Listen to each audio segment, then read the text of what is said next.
It was my wife in the very beginning who was very convinced that we needed to homeschool. She raised the question as to what our family values were, what we believed, and who was going to be teaching our children. We realized that we wanted to instill into our children, a biblical ethic, a biblical worldview. So as someone who was homeschooled myself, and now we're homeschooling our own kids, it can be such a struggle to find the right support, the right resources.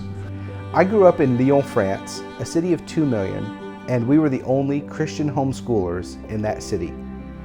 My mother homeschooled all 5 of us children at 5 different levels, using the curriculum that we had available to us that we had brought back from the United States, but there was very little available to us. This is something I've thought quite a bit about, not just as a teacher of college students, but also as a parent. And okay, so what sorts of things do I want my kids having before they go into college? At those younger ages, a lot of the things that they need to learn are pretty straightforward.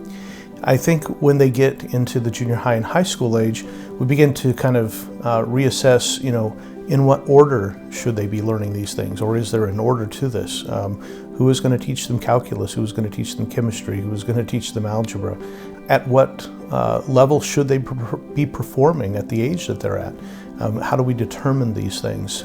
I remember that when it was time for us to study chemistry, that was a really difficult thing for us in the 90s. My mother was the head of the local homeschooling co-op. So my mom was bartering and trading with people who were qualified to teach chemistry, and my mother didn't really feel prepared. And so that sort of struggle is one that we're intimately familiar with now as our kids. We have 3 children in high school and junior high, and do we do this activity or that activity, this co-op or that co-op? Were we really preparing our children?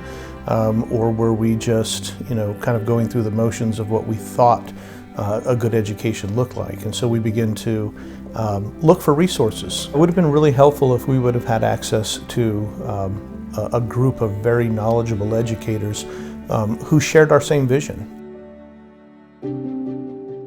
So Kepler is an online platform where Christian families can find quality educators who are committed to their faith, they're committed to the student, and they're committed to liberal arts education. Kepler is unique because we are not a traditional school where what you encounter is the administration. Instead, we are bringing independent teachers, a group of highly qualified independent teachers. We're independent teachers. That's an important part, where you can choose the teachers that fit your family's needs the most, and you don't have control over that at other online schools because you're buying into the school, not the teacher. We put the teachers out front, we put the administration behind, we support these teachers, and you have a much larger choice of teachers to choose from as you are crafting a diploma track or just individual classes for your students. Our teachers are educated, our teachers are passionate about what they're doing, they're passionate about classical Christian education, they're passionate about investing themselves into students. Mathematics is the language that God has given us to describe His world. Then I took my first calculus class. I just felt like the more that I learned about mathematics, the more I was learning about God. So here's how God has ordered the world, and here's the language that He has provided us to describe it, right? So that's kind of why I really love mathematics, and I love teaching it. I think that math is a very tangible thing, and I think that the more that I can show students that math is this tangible thing, you will actually use it. A lot of people, when they study history, it's just like a series of 3x5 cards. I have an event, I have a date, and I have a cause. And I could fit that all on my 3x5 card, single sentence, single line for each one of those 3 things. And then once I memorize it, I can throw the card away, got it, all right, move on. History was a creative discipline.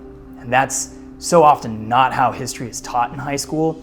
Trying to understand human motivation, the complexities and nuances of why humans behave and why they do the things that they do.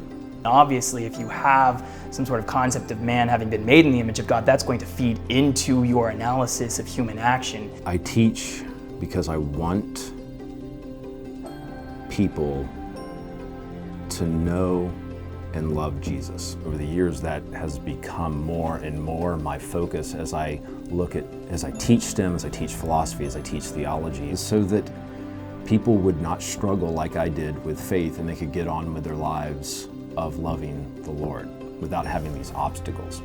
If you go through our website and you see everything that we have, all the wonderful teachers we have, their backgrounds and their life experiences and the things that they're passionate about teaching, it's a huge amount of choice. I'm the parent and student counselor, which means that as you prepare for this next academic year, I am here to guide you through your research process, to pair you with the right teachers, and to support you throughout the school year. My wife and I, as we've homeschooled our kids, we've had them part of brick and mortar school, part of homeschool co-ops. And when we've done online education, one of the things that online education has been such a blessing, but this new platform we're really looking forward to, and being able to say, yeah, no, this teacher is just kind of what my kid needs here right now. So come, join us on the Kepler platform and partner with teachers who will aid you in your task of giving your children an education that is Christian, that is classical, and that is robust.